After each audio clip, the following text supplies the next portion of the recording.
Hey friends, welcome to today's video. Today I have a Q&A for you guys. I was considering doing the assumptions tag that's been floating around on YouTube, but I just decided to do a Q&A instead. I did a poll on Instagram maybe last week, and I asked you guys if I should do it, and like 60% said yes, and then 40% was like, no, don't do it.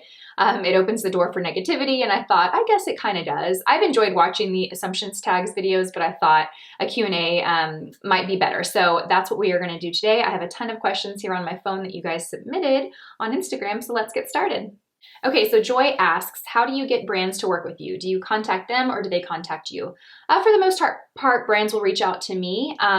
There are certain platforms that are out there where influencers like bloggers or YouTubers or Instagrammers can get on and kind of like scroll through different campaigns that are available with brands and apply to work with those brands.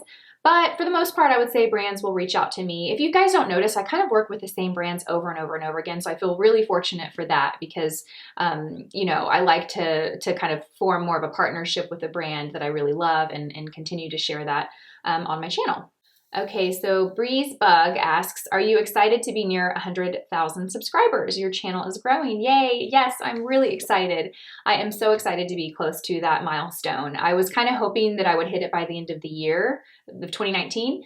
So it's really cool and exciting to be, you know, so close, so early in the year. And, you know, I had a video, I guess it was my Mac training secrets revealed video that went up in November that really kind of catapulted my channel these last couple of months. So it's very exciting. Thank you guys so much for noticing that and for your support. I'm thrilled. How old are you? Are you a native Texan? So I'm 36 and I am a native Texan. I'm actually a native Austinite, which I am so proud of because if you have been to Austin or if you've ever lived here, you will find most people that you meet are not from Austin. My husband and I were both born here, so we're kind of like unicorns. Like people hear that and they're like, really? You're from, you know, it's just non-existent because we've had so much growth over the last, I don't know, 10, 15 years that almost everyone you meet is not from here. But my family's actually been here a really long time. My grandmother has been here since she was like a toddler. We have this really cool picture of my grandmother maybe 3 years old, and my great-grandmother is holding her walking down 6th Street, which if you've ever been to Austin, you know what that is, but if you're not familiar with it, it's kind of like the main street in Austin downtown that's like all the bars and clubs. It's a real touristy kind of place. So it's kind of like Bourbon Street, I guess. I've never been to New Orleans, but I associate Bourbon Street with 6th Street. So it's really cool to have that photo of my grandma.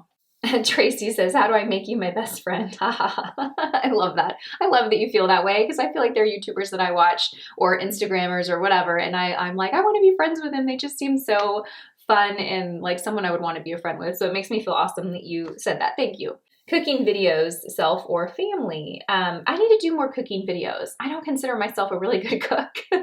I'm pretty I cook very simple meals just because I like to eat simple and clean, but really the other side of that is I don't really know how to cook. And I don't like to grocery shop for really like extravagant recipes that have, you know, 20 different ingredients. I just can't do it. So, but I should do more because I guess I don't do a lot of them because I feel like the things that I prepare are so simple and basic that you might watch it and think, I just wasted 5 minutes of my life watching this. I didn't learn anything. But I have to remember that I think there are certain people that maybe don't really know where to start or how to put things together to eat clean and simple, or maybe the whole idea of eating healthy is overwhelming because you don't really, I remember being like that when I lost a ton of weight, you know, a long time ago. I didn't really have any knowledge on nutrition. And so I was just eating a lot of things that were terrible for me, but I didn't know any better. And then, you know, now that I've been in this lifestyle for so long, I forget that, you know, those videos are helpful. Even though they're simple, they're helpful. So I will do more of those this year because I really love sharing that too. How do you plan to let your kids use makeup, hair color, etc. as they grow up? So I haven't thought about that too much. You know, my kids already like to play makeup, which I let them at home. Of course, I don't really let them ever leave the house with makeup on, but I don't know. I don't know how that will go. I don't know what age that starts. I know for me personally, I started wearing makeup in middle school, and the school I went to, a lot of the girls wore makeup. I don't know if that's really young though or not, because I feel like the friends of mine that I know that have middle school age daughters, they don't really wear makeup yet. So maybe it was just a school I went to that, you know, we all wore makeup at a younger age. But I think definitely by high school, I will let them wear makeup, and I'm just going to help them navigate through that. You know, I'll teach them how to wear appropriate makeup for their age, and it'll be fun, I think. As far as hair color, I really don't want that to start until they're adults and they're paying for that for themselves, because we know that's expensive. Okay, how did you meet your husband? Okay, I love telling the story. It's kind of a long one. I'll see if I can make it concise and short. So Paul and I met for the first time when I was 19 and he was 20. And he had a girlfriend at the time that I didn't realize, but I had gone to a big party, like at UT campus. I mean, there was hundreds of kids there, you know, it was huge. And the friend that I went had introduced me to Paul. And I remember thinking, oh, he's really cute. And it was pretty much as simple as, hey, I'm Lisa. Hey, I'm Paul. Shook hands and walked off. We didn't talk. We didn't have any engagement aside from an introduction. But the whole night, I remember like just kind of being in the room, like looking at him, trying to see if I could get his attention because I thought he was so cute. And I didn't get it. He had a girlfriend. That's why I didn't know that. Then we go our separate ways, and almost to the week, a year later, my friend Heather calls me, and it was a night that I was home and I wasn't planning on going anywhere, going out. I mean, I was 20 years old, so I was always out. If you can remember what it was like to be 20, you're always out. And this night I didn't want to go out. I was actually kind of going through this like self-discovery phase in my life where I had kind of come to the decision of like, I want to be alone. I don't want to have any boyfriends. I don't want to date anybody. I just want to focus on myself. And, you know, I don't want to be distracted with a boy or a relationship because I had always been that girl that had a boyfriend. I had a really long boyfriend in high school. We were together for like 4 years. And then after that, I just had a lot of different boyfriends. And I was always that girl that had a relationship. And so I finally decided, nope, I don't want to be that girl anymore. I need to focus on myself because nobody's going to love me until I can love myself, you know, that whole thing. Anyway, my friend Heather convinces me to go out this night. She's like, please just come with me. Her boyfriend was going to be at one of their friends' houses watching a football game, which did not sound fun to me because I don't really watch football. But she's like, please come, just come. And so I was like, fine. So I just, you know, I changed out of my pajamas, threw on some clothes, didn't really put myself together, and went to this little house to watch football with like 12 guys and my friend. And I ran into Paul. And I walked in and immediately I recognized him. It had been a year since I had seen him, but I immediately recognized him. And I walk over to him and he's like, hey, I'm Paul. Or he goes, hey, and he was about to introduce himself. And I said, Paul, right? And he kind of stopped because I don't think he could place me or remember where he met me. And I said, oh, I met you a year ago at so-and-so's house, you know. And he's like, oh, okay. And he wasn't in a relationship anymore at the time. And we ended up talking that whole night. We were up until 4 o'clock in the morning at this person's house, sitting in their backyard, just talking. Like we were sitting in 2 lawn chairs, and I had just gotten hired at Mac, like maybe a few months before that. And we were just talking about, you know, what we wanted to be when we grew up, like what were our dreams and this and that. And I was so excited about this new job that I had at Mac because I was so passionate about it.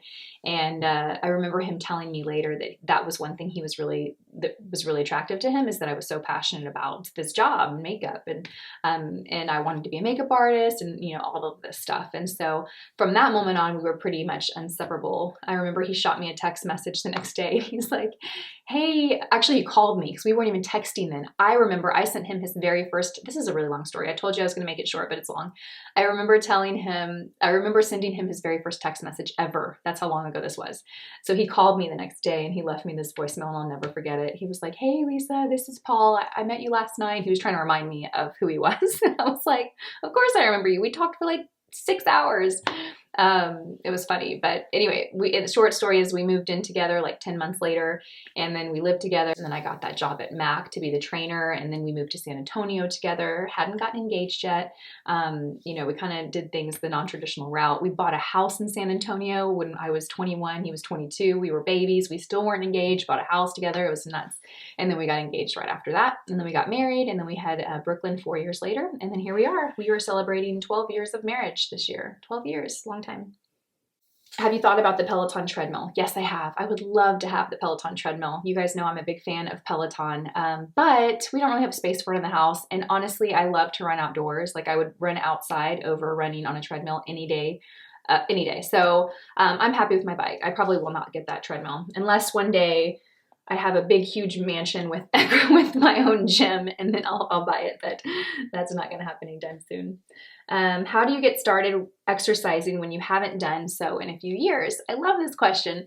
So my best advice is just to start small. Like, don't think that you have to start an exercise routine by going to the gym for an hour or, you know, doing some intense, like long training schedule. Just do something for 10 minutes. Just do jumping jacks or squats or something at your house for 10 minutes.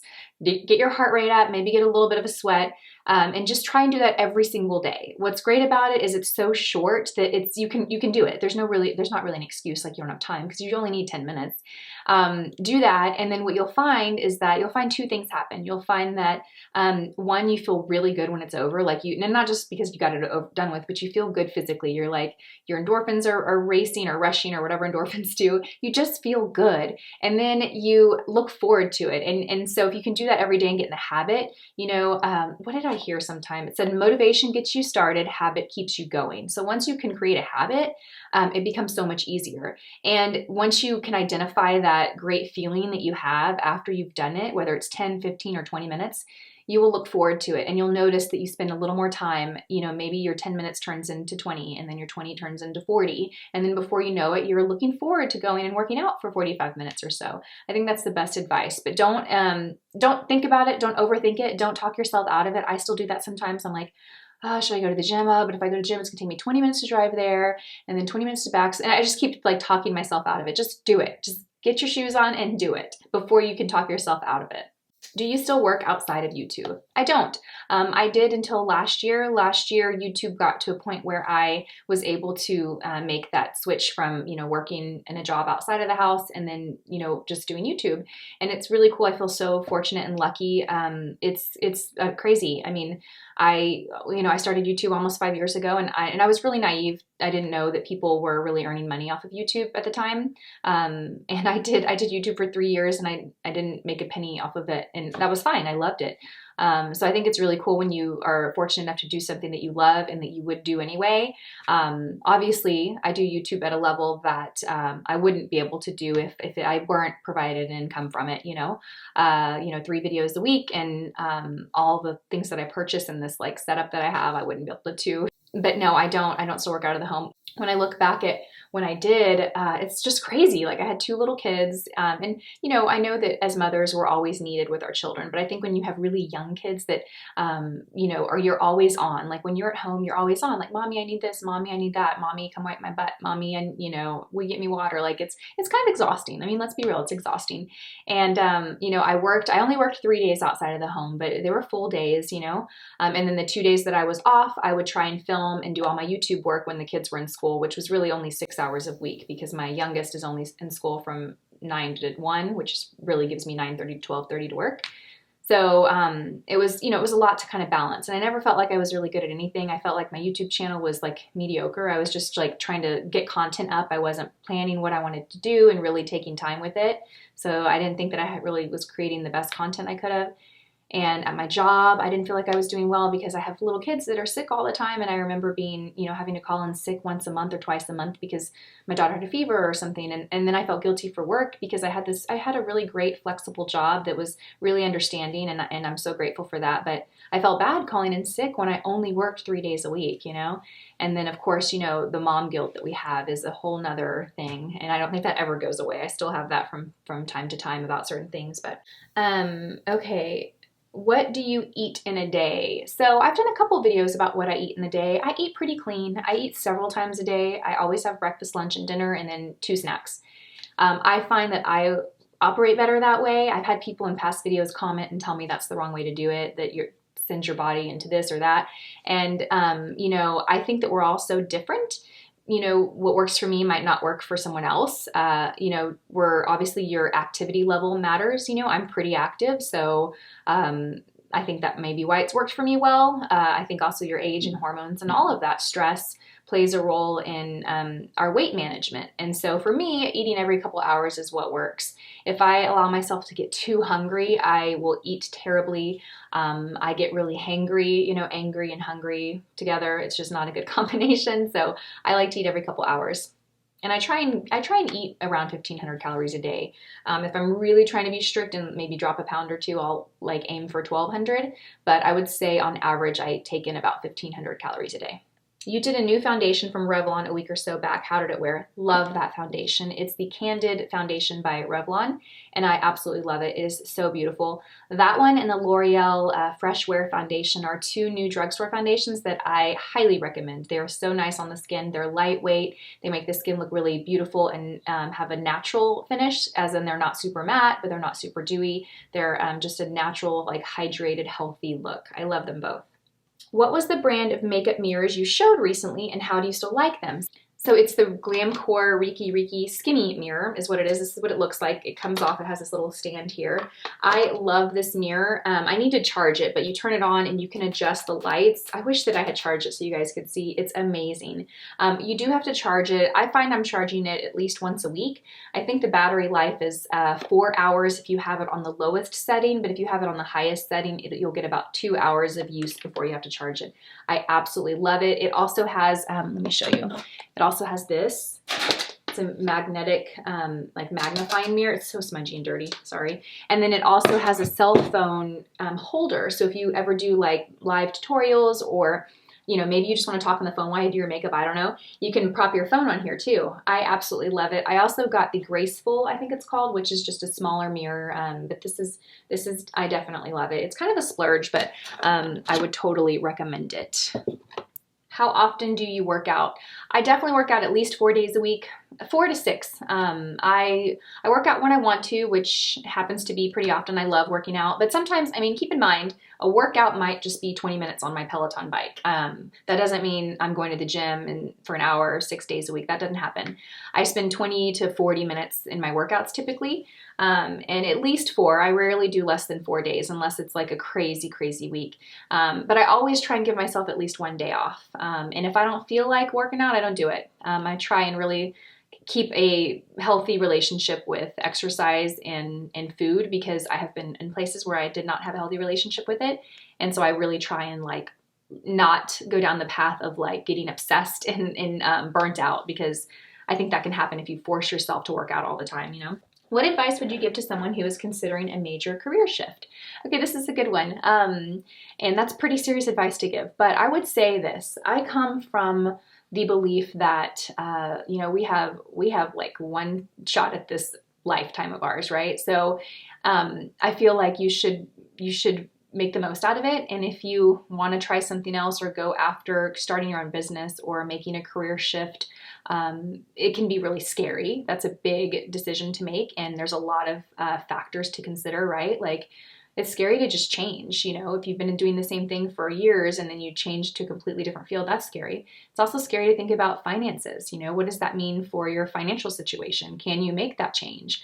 There's just a lot of fear, but I also think that fear can hold us back from really discovering our true potential in so many areas of our life, right? So I try not to listen to fear, and I try and just have faith in myself and believe. And I think that the advice I would give is, here's the thing. I have worked in jobs before that I would wake up every day, and the first moment that my eyes opened, I was like, oh, I don't want to go there today. I don't want to go there today. And life is too short for that. Life is too short for that. I realize that we're not all fortunate to like have the option to do something we're super passionate about. You know, sometimes we have jobs because they're safe, they're security, they provide for our family, they have great benefits, and that's important. I'm not saying throw that out the window and, you know, go open up your own business overnight. But what I'm saying is, if you are in a place that you're miserable, I mean, I feel that like we can still work jobs that we're happy at, that, you know, maybe aren't our passion. You know, if you enjoy the people you work with and you're treated well and you're appreciated and you feel good about the work you're doing, you know, that's great. I've been in places where I wasn't treated well and the people I worked with were mean and negative and like, you know, I had to get out of that. So I guess the advice I would give is just believe in yourself. If you feel that, if you hear that voice over and over and over telling yourself that there's more for you than this, listen to it. And if you're in a position where you can make that shift right away, go for it. It's going to be scary, but go for it. If you're in a position where you can't, then plan for it, you know, plan for it. Like, figure out, okay, what does it look like for me to get in the position where I can do this? Do I need to put money aside? Do I need to take care of this, this, and this before? I mean, I'll give a perfect example. When we closed on this house, I was, I hate saying this, but I was in a job that was really bad.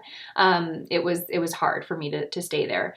And, but I had to stay there because we were closing on a house and we were closing on a house and we needed to get approved for that. So, but the day that we did that, I was out. I literally quit, put in my notice 2 days later after we closed on our house. So that's what I did. I knew that I had to stick with it for that 6 months or so that I did, but I was planning to make my exit. You know, I was looking for other jobs, and I was kind of making myself ready to leave, and I did, and it was great. It was great for me. I'm glad that I did.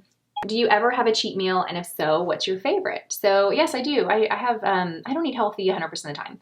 I probably eat healthy 85% of the time, but on the weekends that definitely, I enjoy whatever. You know, we went to a brewery on Friday and I had 2 beers, and then after that we went to a pizza place and I had a piece of pizza. I mean, you know, I eat, I would say 2 days a week I eat, not so healthy, but I wouldn't call it a cheat meal, because I remember when I used to say my cheat meals when I was real strict about dieting, I would like go and I'd be like, oh, this is my cheat meal. I'm going to just eat, you know, as much as I can. And that wasn't good for me. But if I'm craving something, it's going to be usually sweets. Usually sweets. That's the one thing that I never really pass up if it's around. It's hard for me to pass up if that's around. Or pizza. I like pizza a lot too. The next question is Tone It Up. Tone It Up NM asks, what's your work schedule like? Do you have typically work hours? I do, yeah. So I have a daughter that's in elementary school, so she leaves at like 7:15 and then she gets home at 3. And then my other daughter is in preschool, so I drop her off at 9 and then I have to pick her up at 1, some days 2:30. So I pretty much have between 9:30 and 1 o'clock as work hours. I try and schedule 3 days a week, every week, where I don't do anything, you know, I don't have lunches with friends, or I don't take a boxing class, or I don't have a nail appointment. Like I dedicate 3 days a week to filming. And then 2 other days a week I will leave open because things always come up. You know, I have a doctor's appointment, or I'm going to get my nails done, or I'm going to go do a boxing class, or I'm going to go run Town Lake, or a friend wants to have lunch or coffee. And I allow myself 2 days, no more than 2 days. And then I edit a lot at night. So pretty much I would say 5 nights a week I'm up editing, and I probably spend 2 or 3 hours every night doing that and other work related stuff. So the one task that I can't really do at night is film, just because, you know, the kids will hear me, and I just like to do it when they're at school. So I really try and use that time to film. When my daughter is in elementary school and they're both gone from 7 to 3, you know, that'll be, I'll have a lot more time. So I'm not looking forward to her going to elementary school, but I am looking forward to having, being able to fit most of my work in during those times for sure. What are your favorite movies or series? So I've kind of gotten out of the habit of watching TV, which wasn't like an intentional thing, but we got rid of cable and got Hulu and Netflix maybe a year ago or 2 years ago. And I don't know, it's just not as easy to turn on the TV and like surf the channels to see what's on. You have to like know exactly what you want to watch and know what time it's on and go in there and like look for it. And also because I edit so much at night that I don't really watch TV anymore. But when I did, my favorite series, I'm like a Bravo network-aholic. Like I used to love watching Real Housewives. That's what I used to look forward to, is my weekly episode of Real Housewives of, I loved New York, I loved Beverly Hills, I loved Orange County, I loved them all. And then also like Southern Charm, really much any most Bravo reality shows I loved. As far as movies, my favorite movies are actually like Pixar, Disney movies, because I watch them with my kids, like Coco and Moana. I love watching Sophia the First with the girls. I don't know why. I think the little Princess Sophia reminds me of Brooklyn. And so I like to watch that. But yeah, I haven't really gotten into any Netflix series. Paul likes to watch them, and he'll always, you know, say, hey, let's watch the series together. But because I used to use that time to film so much, or not film, edit, I can't get into it. I just don't make the time. Okay, so that looks like most of the questions. There are a few I didn't get to, but I'm looking at the time on this, and I think this video is going to be a little long. Thank you guys for submitting your questions. If you think I should do videos like this every 3 or 4 months, let me know in the comment section below. I love doing videos like this. I feel like I'm just, like I said, sitting down and hanging out with friends. As always, thank you guys so much for watching, and I will see you all in my next video. Bye!